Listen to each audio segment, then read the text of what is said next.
Assalamualaikum warahmatullahi wabarakatuh. Good morning, viewers. I'm Trilestari from Breaking News, bringing you the latest news for today.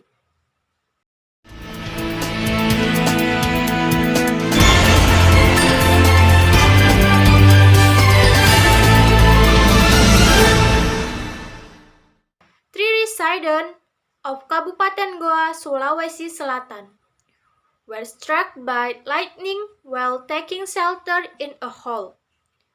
Two of them died on the spot, while a resident was blown away by a lightning strike. Three residents Kabupaten Goa, Sulawesi Selatan were struck by lightning in a pond behind Lanpas Narkotika Bolangi, Desa Tubuseng, Kecamatan Patalangsang, Kabupaten Goa, Sulawesi Selatan.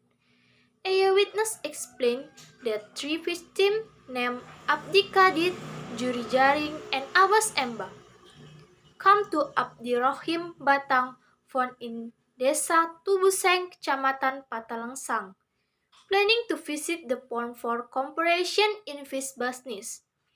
But in the afternoon it rained heavily accompanied by strong winds, so that the victims to shelters. Not long after lightning struck three victims. Two dead on the spot, one person survived, one took the bone.